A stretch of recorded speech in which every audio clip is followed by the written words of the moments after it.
Porch Light Letters podcast number 2397. Today we are talking about how do I humanize ancestors I never met? This is a great question because a lot of times you're looking at the facts and the figures. You've got the photographs. Yes, you can see they were humans at one point. You got all these facts and figures. You're starting to learn the story a little bit, but they're still not real people to you. So how do we humanize that? Understanding begins with context. So daily routines reveals lived experience. Work schedules, domestic tasks, and environments shape daily lives. Understanding routine reveals humanity. Life was lived hour by hour. When you do an exercise, when you do a trip like going into the footsteps of your ancestors and visiting places that your ancestors lived and that they came from, and you talk with the local historians, they can bring all of that to life for you. They can describe what the time was like, the things that your ancestors probably did day to day, what sort of tasks they did based on their economic standing as to what sort of life that they had. So, and this can bring it to life for you. Environment shapes behavior. Climate, industry, and community influence choice. Living in a mining town differs from a coastal village. Place defines experience. So did they live in a mining town? What was it like to live in a mining town? Go visit a mining town and find out. What were the conditions like for the miners back then when your ancestors were alive? Were your ancestors miners?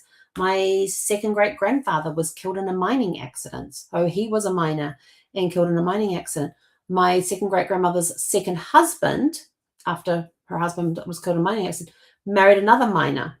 So again, she had that fear of are they going to come out of the ground today? Is the ground going to fall in on them? Are they going to make it out alive? She had those sorts of things. So learning that their environment that they lived in, and especially what the climate was like in that time, the industry and the community, they're going to influence choices. And they can also, again, help make your ancestors come alive when you go and you find out the history of those places. Historical conditions influence decisions. War, economic shifts, migration pressures shape action. Choices reflect circumstances. Context explains behavior. So these are all little things that start building up the lives of your ancestors and make them seem more real to you. Relationships define emotional life. Family structure and community ties shape support. Who surrounded them mattered deeply.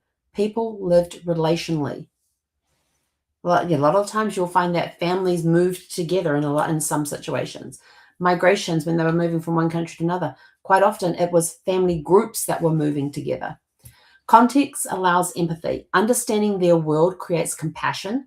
Decisions make sense within circumstances, and history becomes human. Taking a look at what happened to your ancestors during their lifetime, where they lived, the circumstances they were under, the conditions that they were under, or taking all of these key points into account will help humanize that person and make them seem more real to you, not just a name and a face, a name on a family tree, a face on a family tree. You can bring them alive with these stories that you uncover about them. What were their lives like? And when you can go and visit the places that they're from, or talk to somebody who knows the history of that place and can tell you what conditions were like during that time of your ancestors living there, it gives you more humanity put into puts more context in there. What was their life like? And helps you understand things better. There would be different historical conditions that they went through that today we look back at and go, oh my gosh, I can't believe that happened, type of thing. Or, oh my gosh, it's so sorry for them having to go through that. Yet you're looking at it from today. You're looking at it from this year and this moment in today that you are living in. You're looking back and putting your modernization onto what it was like back then.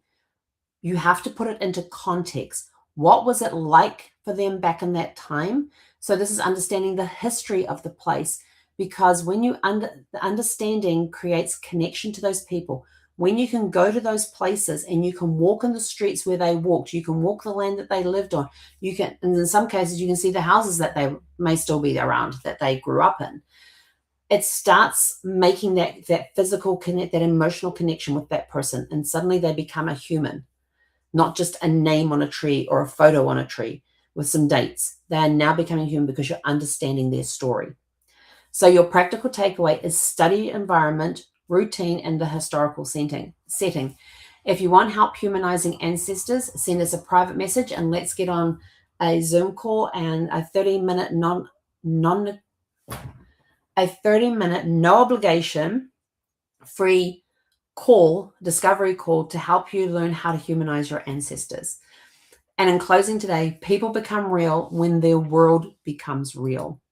And with that, we are out of here. Go out, have a super fantastic, sparkling evening, and we'll catch you guys back here tomorrow evening at 6.